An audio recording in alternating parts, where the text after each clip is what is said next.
छे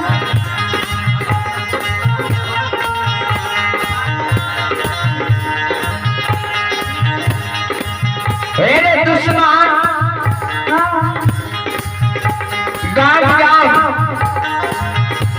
गाम भगे हरि नाम लेने फूले छे माय के कुदरा चिंता तोरा है छो जे माय खेलकै कि नहीं खेलकै रे अंदो रे या सात साँझ से भूखल छिए घर में सीधा पानी नहीं छे जे हम भोजन बना के खा लेबे तू अपना गाम कहीं तोरा खेने फूले छे आ माय के कोई चिंता तोरा नहीं रहे छो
माइक केना के दुनिया संसार में रहते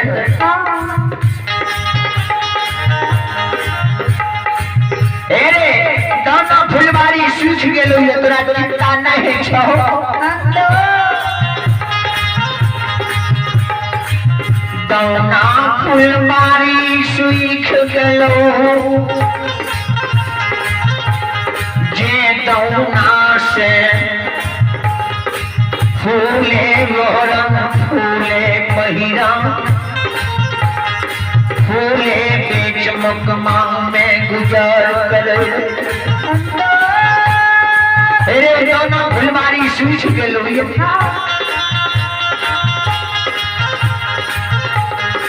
हिंदू मवा के माइक है रे दुश्मन रे बेटा रे दुश्मन किया दोनों फुलबारी सीख गेलो ये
तोरे पाप से दोनों नहीं सूख गए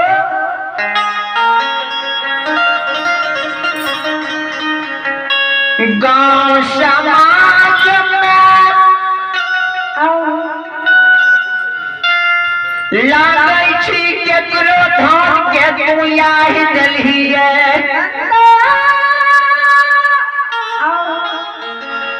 केकरो धान के तो तू नहीं आह देलिए ये रे तू बेटा या केकरो बेटी पुतहु के तो तू नहीं आह देलिए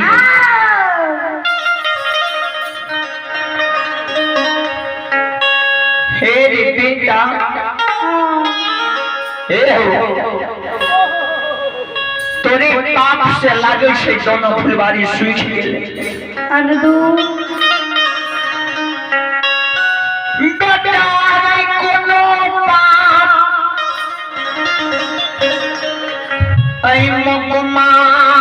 में जरूर कलिए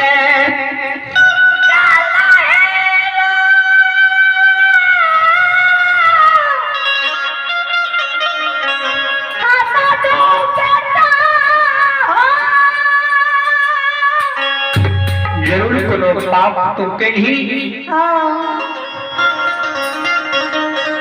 माइक की समझ के सुने से हम मोबाइल बाइक 9 से वसुधारा वस्तु गिरे छे मालिक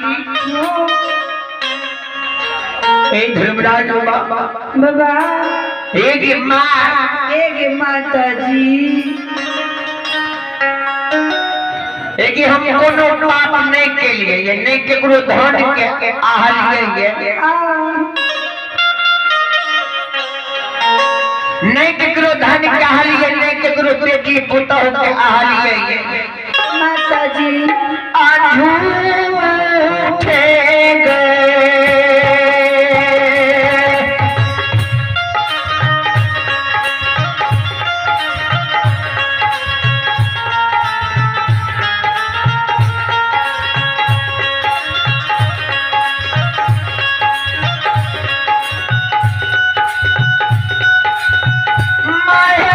झूठे गए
तो हमरा झूठ अकलन किया दै छी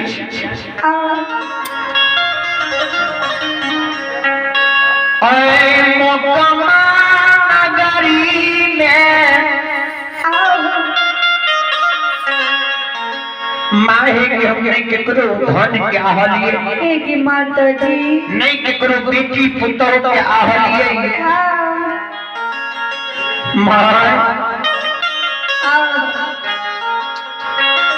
माहे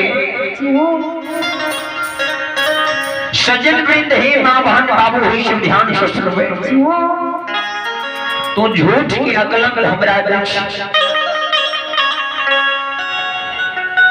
तोरे अकलंक से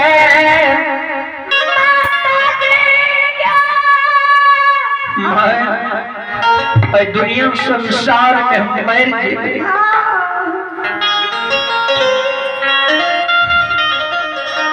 बेटा की बानी के माय सुनै छी कल के हो बेटा ए हो अन्नू क्या कहन बात बोले छो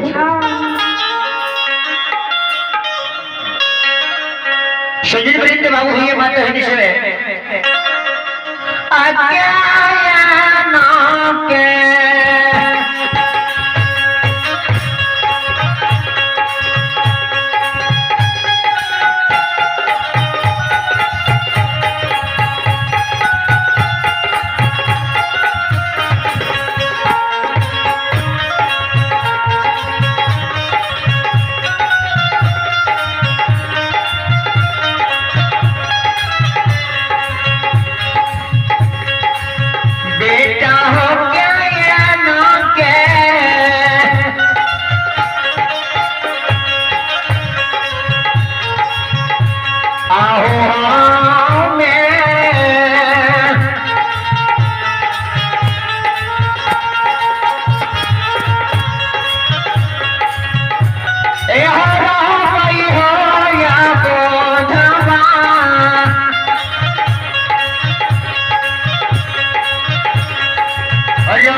किनार के तहल माए मुखमा में रहता